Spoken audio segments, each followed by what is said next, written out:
They're using these events to justify the shift. Never let a good crisis go to waste, even if you have to create that crisis to justify what you want to do next. Hey friends, thanks for tuning in. This important interview is brought to you by CrowdWiz, which tackles the ineffectiveness of established banking and financial institutions with the first ever crowd wisdom-based investment ecosystem. Make wiser, more profitable investment decisions by combining your knowledge with others. CrowdWiz lets you create your own fund and invite others to join it. It then enables the fund's participants to make capital decisions together via a clear, transparent voting process using the Ethereum blockchain. CrowdWiz eliminates expensive middlemen like fund managers, banks, and hefty fees. And soon there will be CrowdWiz Lending, CrowdWiz Exchange, and CrowdWiz Insurance. So profit from the wisdom of the crowd. The ICO for CrowdWiz begins October 18th, but the pre-sale, which offers a 20% pre-sale bonus, begins October 10th. For more information, visit crowdwiz.io.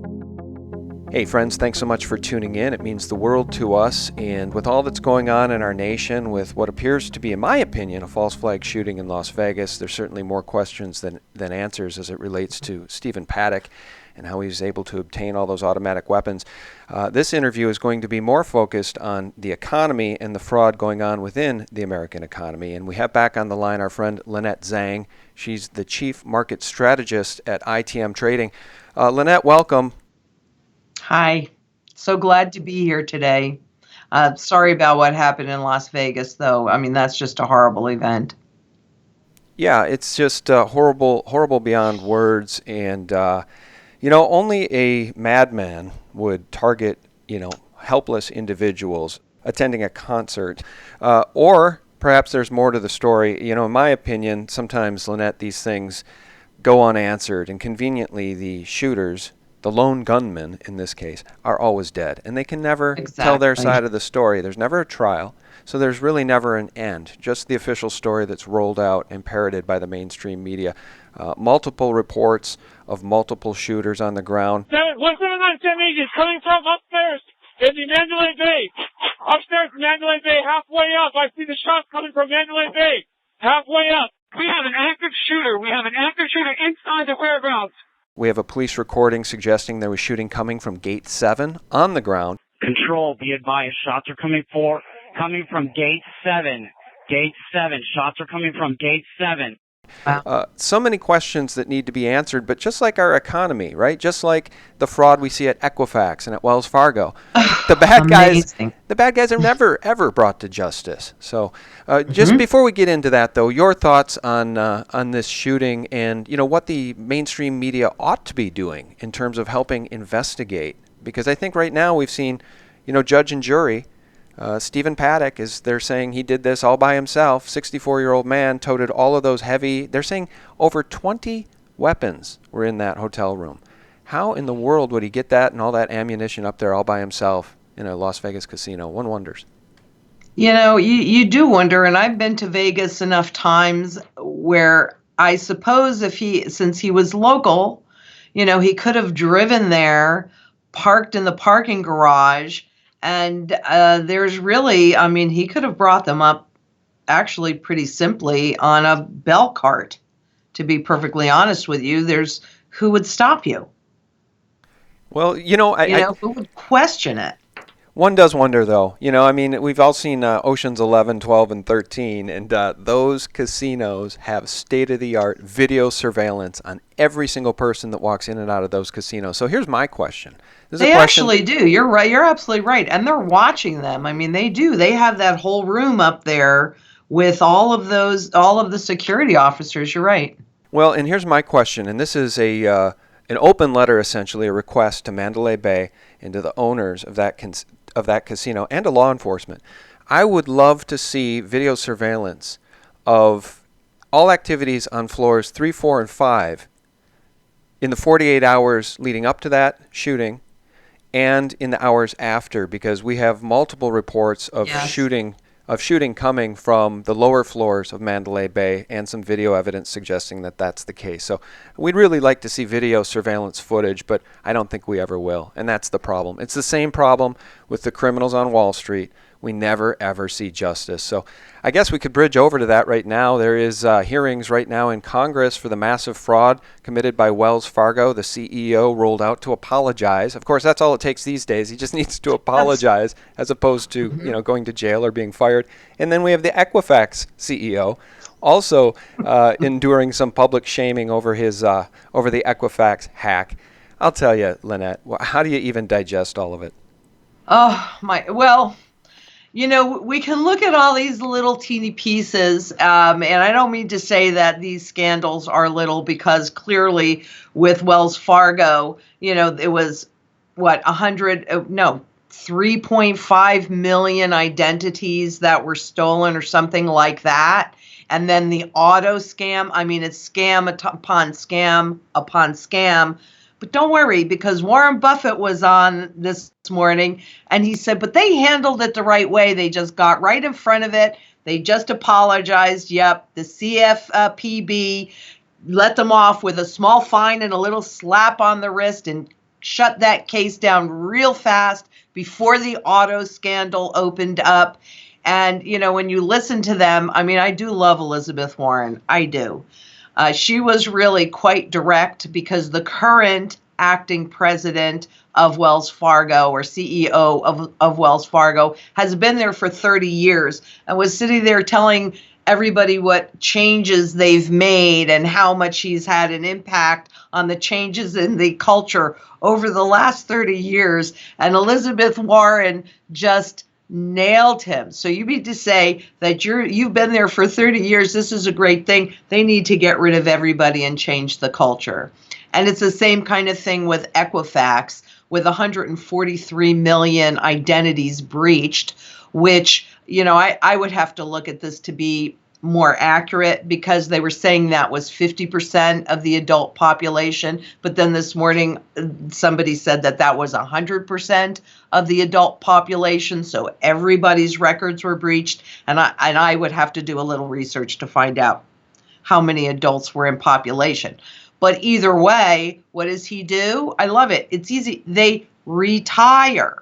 So they give up a little bit over here, but they keep the lion's share of all of their ill-gotten gains. And I have to say, I don't really remember ever signing something to agree for Equifax or any of the other credit agency. Actually, what am I saying? It would have had to have been in those contracts that we all sign that people don't read. And believe me, before I started reading contracts, I signed without reading them through as well. So probably I did agree to it, to be perfectly honest with you. Probably we all agreed to it. But no worries, because he's now retired, so most of his benefits remain intact. But the real issue here is the financialization of the whole global markets that started in the early 70s, once Nixon handed over full control to a private central bank. That's a private corporation to gauge the inflation. And so we can see that over time, corporations have actually become sovereign entities. And their economies are greater than a lot of countries' economies globally. And they certainly can go into any of these countries. And if they even think that a government's policies or change in the laws impacts the income that they anticipated, I'm talking about multinational corporations now, but if they think that their income was impacted by the changes in the laws, they could take them to a tribunal and have and overrule the country. There's a great example of that with Chevron and destroying the Amazon rainforest. And this is a court case that went on for years. And the government wanted to get Exxon to pay, or Chevron rather, to pay for destroying the Amazon. Well, got kicked out of court. So corporations, multinational corporations, are sovereign unto themselves. So that's why nobody goes to jail. Right. because it's all contract based. We don't write or read the contracts, but also all of these multinationals and all of these trade agreements where sovereign governments have signed their rights away, signed our rights away because they're supposed to protect us. So it's pretty disgusting, really. It's disgusting. No, it's very disturbing, and it's even more disturbing when you find out that the United States itself is run as a corporation. So then you start to understand why people like Hillary Clinton, people that commit hardcore crimes, even when they're in office, never pay a price for those crimes. Because I think they're really in service of the corporation, is what many of us are starting to come to realize. And you're absolutely right. My author friend Brad Olson described basically what you just described with corporations as sovereign entities, as neo-fascism. And he was making the argument that the heads of the corporations are now those that control governments. And I think he's basically saying, Mark Zuckerberg is a great example. Eric Schmidt over at Google, who says Google, when you do a search, should provide only one answer, the right answer every time. Well, who's the arbiter of truth? Google? We're going to trust them to tell us what happened at Mandalay Bay?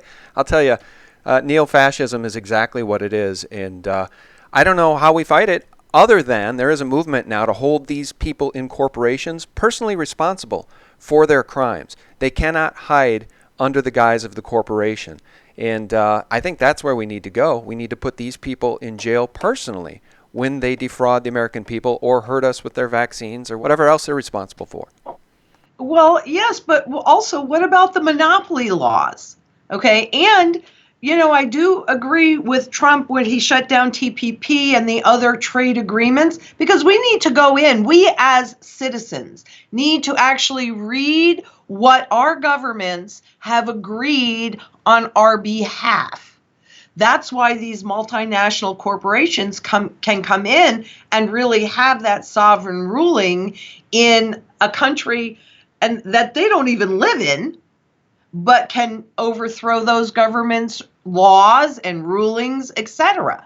So, we as citizens need to be educated and informed so that when we actually see them doing something, we know what they're trying to do, which means that they can't get away with it as easily. And yes, heads have to roll, but if current heads roll, they're only going to replace them with other, kind of like a hydra, right? Where the heads just keep growing. So we need to change the foundation, break up these monopolies that have the ability to take over really sovereign destiny, our destiny, and rewrite those rules. So it's bigger than, yes, people have to go to jail. For sure they do, but you got to get to the root of the problem. Well, go ahead. Go ahead. I was just going to say it is a multi-headed hydra. And every time we is. cut off one head, there's 13, 14 other heads, and then it grows a new head anyway. And it gets me back to Ron Paul grilling Bernanke about gold and really trying to get down to the root of the matter, which is honest money, and trying to educate the American people about honest money. And what was Bernanke's response? Do you remember? He said, it's tradition. It's tradition.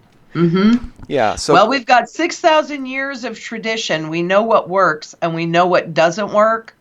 And what doesn't work is allowing them for us to just put our blinders on and just allowing this, because there are more of us than there are of them.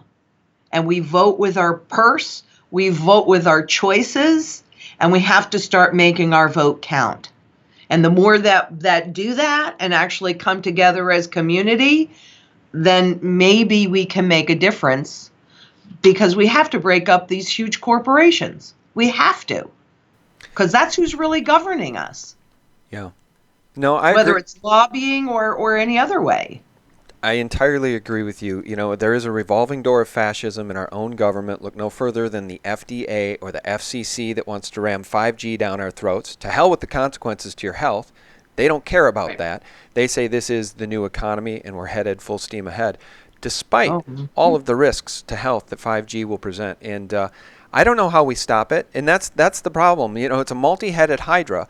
How do we stop it when this fascist corporate system is aligned against us? Because I don't think they're going to let us return to honest money. I think that it's pretty clear how they, put an end to Ron Paul's campaign in 2012, even though he was the front runner of the GOP. The GOP stole it from him, just like the DNC stole the election from Bernie and gave it to Hillary. Meanwhile, nobody goes to jail for those well-known crimes, and the lawsuit filed by Elizabeth and Jared Beck is thrown out of court. This country has a vicious, corrupt core, okay? And the most vicious, corrupt people are sitting in D.C. right now, running the show and forming the media elite and establishment that surrounds and protects them and promulgates their bullshit all over the airways. So it's always protect the system, protect the puppet masters that are helping run the U.S. corporation.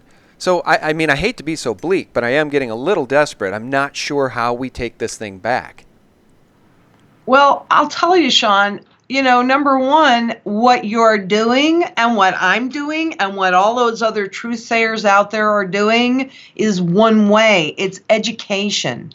And the more people that we can reach. And honestly, I know that people like my charts and my graphs and my research, and that's wonderful. And I got into the habit of doing that because, somebody that's in mainstream does not need to prove their point. They just say it and everybody goes, oh, well, that must be what stocks are worth and what gold is worth, etc. But I want to prove my point because maybe somebody out there in mainstream go, well, wait a minute. She's just shown a provable point here. Maybe there's something more to it, and we catch their attention. So, and you do the same thing. I mean, we're all of us in the truth community use provable documentation and provable points. We just need to open more and more people's eyes until we can reach a critical mass, and then we can have choices. So that's what my work is all about. I want to reach as many people as I can with the message. So do you. And that's how we do it. That's how we do it. Yeah. No, I do love it's our only chance. Yeah, and I love it that you show quantifiable charts and graphs because people need to see that. It's one thing to hear it, but it's another thing to see it. And so we should talk a little bit about what the insiders are doing. We know they're criminal, but in the case of Equifax, for instance, I think you've very well documented the fact that a lot of these insiders were selling as fast as they could before this news broke. And you remember what they did to Martha Stewart, right? They put her in the clink for a $60,000 profit trade they say she got illegally or whatever with insider information? At a dinner party. Yeah, when are we going to see a perp walk with these Equifax executives that were selling hand over fist before this terrible news came out? Oh, well, the interesting thing, and Megan, can you pull the Equifax data for me, please? But the interesting thing about the Equifax too, is that they knew about the breach and had the fix in March. They were breached in March, and yet they never even let anybody know that they were breached. And somehow this morning he kept saying something, well, he did not want to use the word breached.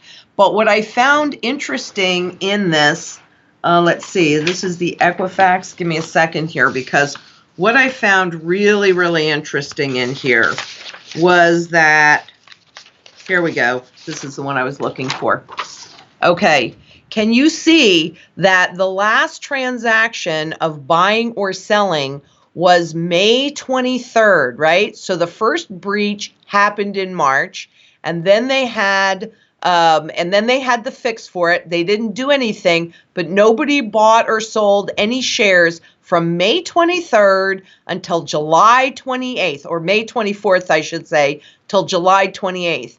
I look at these things in the NASDAQ all the time. That is very unusual. Very, very unusual. So, and then all of a sudden there was this huge rash of selling. And earlier this year, the president, I can't even remember his name, but the CEO of Equifax that's in front of the Senate right now, he sold $19 million worth of Equifax stock. And you can see all of the other selling in here. So there's something that was kind of interesting. And 3 weeks before the breach was announced, I had a ton, because I did it on insider trading. There was a ton of selling at TransUnion, another, in the same category company. Do you think they knew something? It was something like for every dollar's worth of buys, there were $2,200 worth of selling. So these guys know what's going on, and they don't even let us know until 6 weeks after they supposedly found it. I mean, I got to tell you, I don't believe them. I don't believe it. I could be wrong, certainly, because I can't prove it.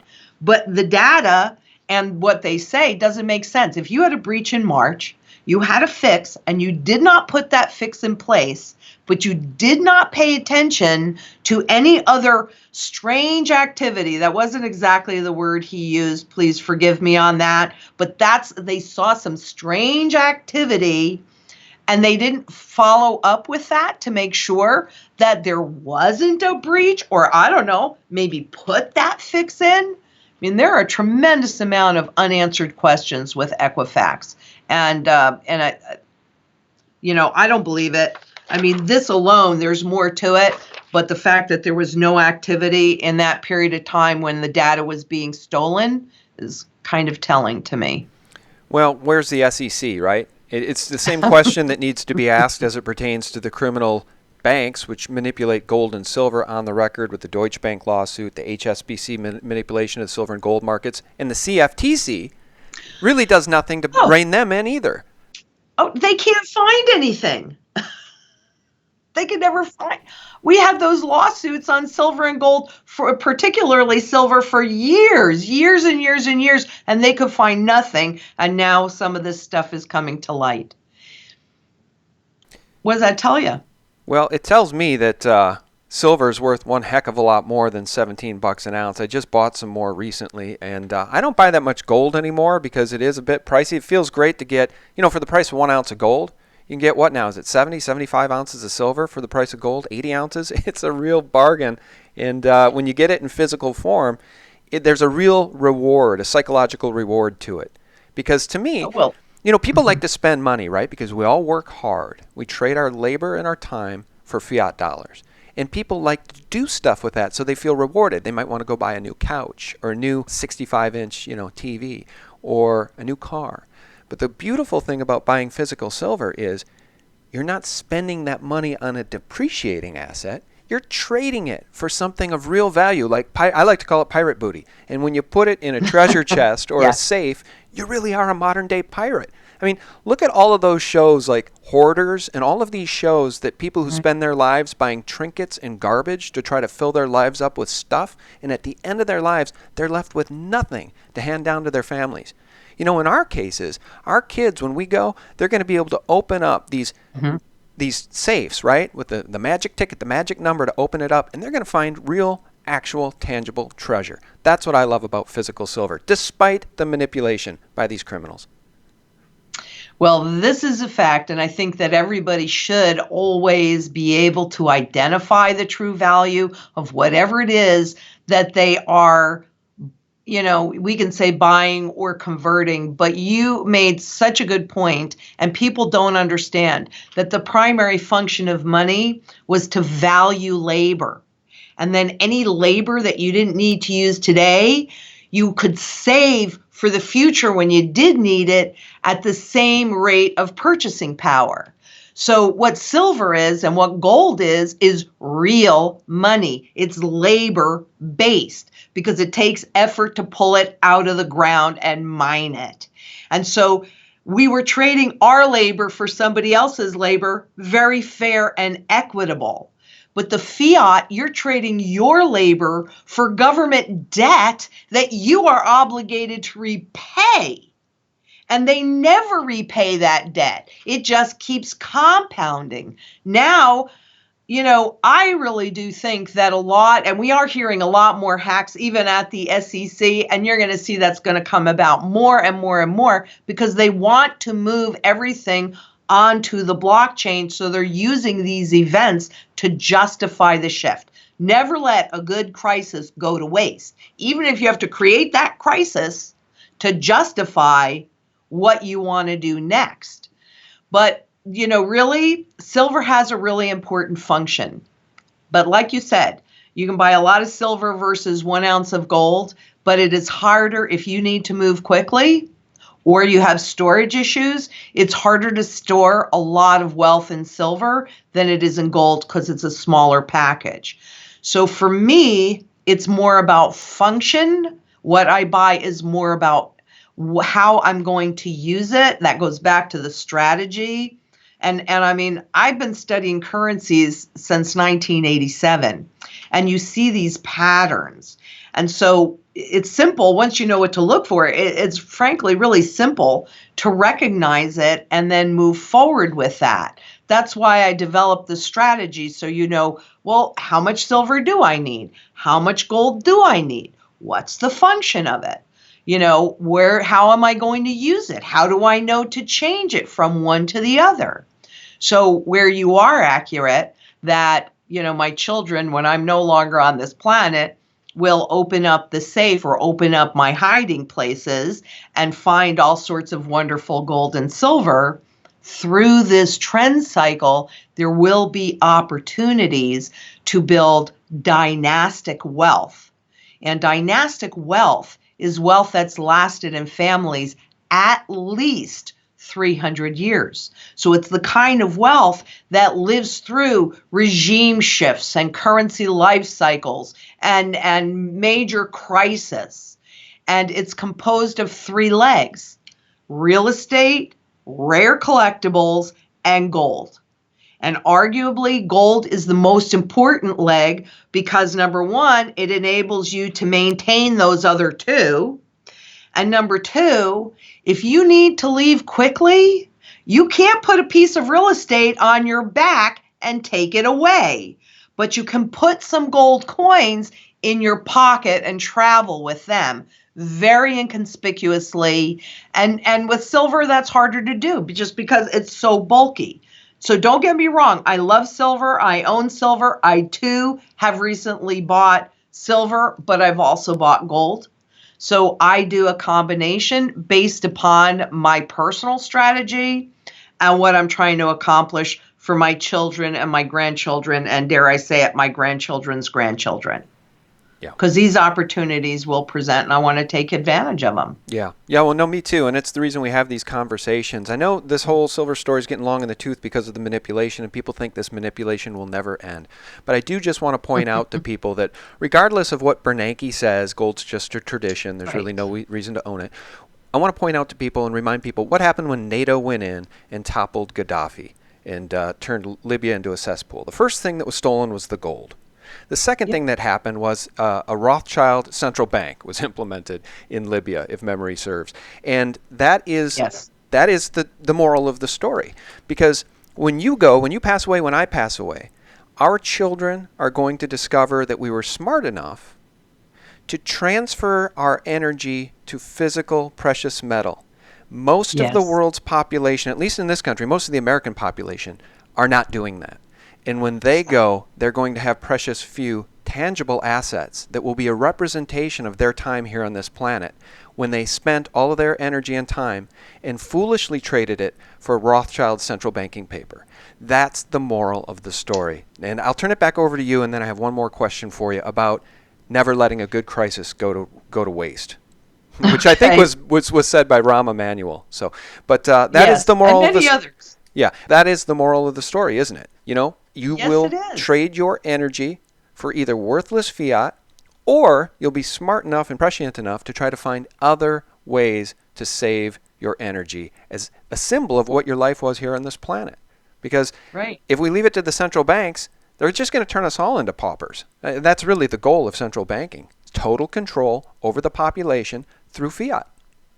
And the beauty of, and I'm sorry because I know that this has been kind of like a little bit of an issue, but this is why they want all physical assets on the blockchain too, because they can break them down into bite-sized pieces, and even the unbanked, right? Even the pauper on the street that's selling apples can buy a little piece of a property in Texas. Okay, so this is really important to be aware of what you're talking about, but that's also for the central banks. the beauty part of like Octane coin that digitizes assets. There are other coins that digitize like water rights. I'm going to be looking into that more, but different oil rights, air rights, water rights. If they digitize all of these things and they put it into a little teeny token, dollar bills are local. Those are local. You use them here. But if you're in cryptocurrencies, now that makes that stage global. And they can take these physical assets or even shares of stock, Amazon at $1,000 or wherever Amazon happens to be at the moment. And if they break that down and digitize them into little tokens, well, how many people can afford $1,000 for a share of stock? In my day, when I was a stockbroker, they would do stock splits because more people could afford a lower price stock. Today, all they have to do is digitize it, and boy, they could sell it to the pauper on the street that doesn't really have anything, and he won't know anything. So if they can get you to then use all of your wealth, go to the mall, buy the experience, and use the equity in your home to do it, or the equity on your fingers if everything is all digitized. So that you're right, we all end up with nothing. All that wealth has transferred to the top, to those corporations, the guys that run those corporations, as well as to the central banks. I'm sorry to say the government's legalized the theft of it, but it's really all of those corporations that benefit from it. Yeah. And they're really the ones that are ruling. Well, what I'm afraid of, and I do see the slippery slope, I know you're going to have David Dubine on, and he, I think his YouTube channel is Adapt 2030. I've interviewed him. He's a brilliant guy. He speaks fluent Mandarin. He knows all about what the Chinese are up to as it pertains to cryptos. And believe me, guys, the crypto story in China is not ending just because they temporarily shut down those exchanges, which was not even a top-down command from the Chinese government officially, as David told me in a recent interview. They're all coming back online in probably January, according to David, and the central authorities in China will just have more power at that point. So they're using this as an opportunity to consolidate power with Bitcoin, with the blockchain. So I look forward to your interview with him. But the slippery slope I see is the potential to digitize human rights, right? That's ultimately what these bankers would like. Digitize water, digitize air, digitize energy, and then we are truly slaves on a digital plantation. And that is why the AC chain and all of these other cryptos warrant discussion, because some can be used for good, many can be used for evil, especially, just take a look at the Fed coin from the Federal Reserve. They're all working behind the scenes to try to figure out ways to keep this Ponzi going. And I think they're going to use the blockchain to do it. That doesn't indict Bitcoin specifically, guys, so no reason to hate on us for this conversation. This is just us being intellectually honest about what's coming. Nobody knows exactly what's coming, but we know the history of these criminals that run these central banks. And the history of these criminals is to find ways to ensnare and enslave humanity. All right, so right, and that's the piece that we have to really. It's about, for me, it's not. Look, we're not going to stop it. This technology, and I can see a lot of benefits in this technology. So there is good, but people have to open their eyes to not allow them to put everything, digitize everything, because our energy that we work for is really what they want to digitize too. And, it really is about energy. That's what technocracy is about. But that's the whole piece. The systems are more important than the individuals. So the system that they've put in place, all of these central bankers, they're technocrats. Well, what's Chinese government? They're technocrats. It's about the system. It's not about the people. I want a democracy where the people come first, and then the government's supposed to support and protect my rights, not hand them over to corporations. And this is not a level playing field. And, there was a thought that came to me this morning, and because that is the piece, the corporate sovereignty is what I'm working on for this week. And sometimes I get my best ideas when I'm shampooing my hair. And, and in my mind, I saw this one chart, and, I see this whole piece of how the playing field hasn't been level for a really long time. You have these multinational corporations that can earn income anywhere in the world and choose where and how they're going to pay taxes and whether or not they're going to pay taxes. And you have all of this new technology that the central planners and the corporations want to use. They did that with the internet. Now you police yourself, and they're doing that with the blockchain for a minute. Now you better figure out how you're going to police yourselves. So they're allowing the foxes to continue to watch these hen houses, allow a crisis to occur, and then what they do is they go in and they solidify their power there. We have to be smart. We have to see this for all sides of what it is, both the good and the bad, so that we can maybe reap from it the good parts in it, but we can keep the bad parts away. That's right. Does that make sense? Yeah, it makes sense to me, and that's why we'll continue to have this conversation and track the cryptos. Okay, we're going to come full circle here. I think we just did here. Never let a good crisis go to waste. So we're going to come full circle to talk about the Vegas shooting, because what happened there is so beyond repulsive, and I think there's a lot more to the story. And I think one piece of evidence that suggests there's more to the story, at least for me, because I know what she's all about and how she's wired, is the tweet that Hillary Clinton sent out as this was all happening. And she says, I'll quote, "Our grief isn't enough. We can and must put politics aside, stand up to the NRA, and work together to try to stop this from happening again." End quote. All right. She wants to come after the guns. The Democrats, the whole communist, Marxist manifesto, they rolled it out in Australia and they took the guns under the guise of a false flag. They want to take the guns here. And the point that she needs to understand, and does, she's just not intellectually honest, she's a liar, is that automatic weapons like the one used, or the multiple ones used, probably by multiple shooters in Vegas, are illegal. So the point is, and they're never intellectually honest about this, Lynette, criminals will use guns whether they're outlawed or not. If they make us defenseless and destroy our Second Amendment, what that accomplishes for them is it makes the entire population defenseless against a tyrannical government. That's why our Second Amendment is perhaps the most precious amendment, because the Second Amendment is the one that will allow us to keep the First Amendment, which is free speech. End of the rant for me, but honestly, Rahm Emanuel, never let a good crisis go to waste. And what Hillary do? She tweeted about taking the guns.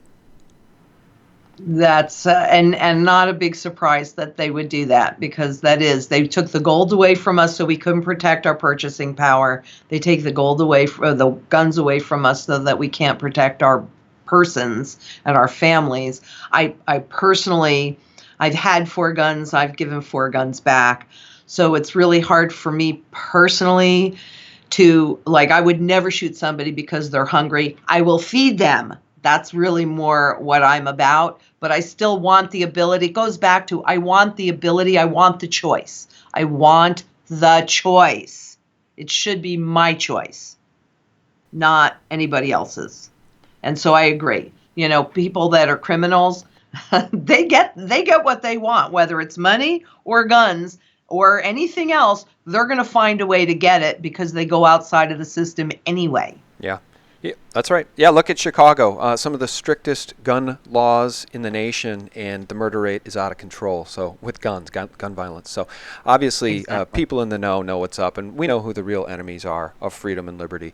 All right, so in fairness to my sponsor, SD Bullion, which is where I buy a lot of my silver and gold, they've been a sponsor of SGT Report now for a couple of years. Great guys over there.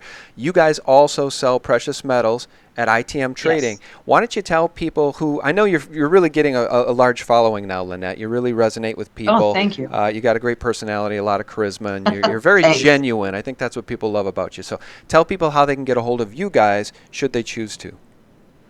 Well, if they want to do business with us, we also do bullion and we also do the collectibles. But really what makes us different is that strategy that we talked about earlier.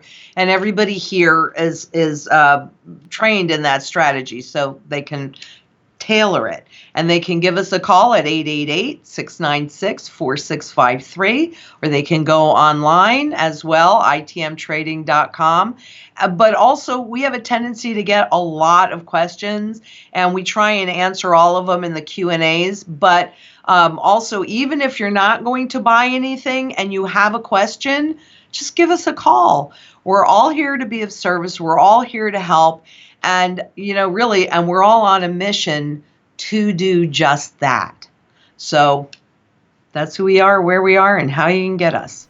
All right. Very good. I appreciate your time. It's really terrific. In fairness to everybody listening, we sort of winged this one, guys, because this interview was on my calendar for a month and a half, and then it suddenly was deleted from my calendar, and so I missed the initial connection today, and Lynette and the team were kind enough to still do it here about an hour later. So, Lynette, thank you so much for your time. I really do appreciate it. Oh, it's my pleasure, Sean. I always enjoy doing your shows. You're doing a fantastic job. And for those that haven't watched the David Dubine interview, watch it. He's brilliant. Oh, thank you. I'll try to put that in the more info and section the other below. ones, too. No, I appreciate that. David is a very bright guy, though, and that interview was very enlightening to me, too. So thanks again for your time, guys. Check out Lynette at itmtrading.com for more information, and also do check us out for real news, the antidote to corporate propaganda, every single day at sgtreport.com, our sister site, thelibertymill.com, and for some very challenging information plucked directly for you from YouTube from a variety of great sources, check us out at thephaser.com. And a special thanks to my Patreons. Couldn't do it without you guys. Thank you so much. Have a wonderful week. Be safe up there. Yeah, be safe out there. Love you guys. All right. Bye-bye. There has not been an audit, an official audit, since I think it was 1956. Common sense, you have to ask, why is that? Why has there not been an audit?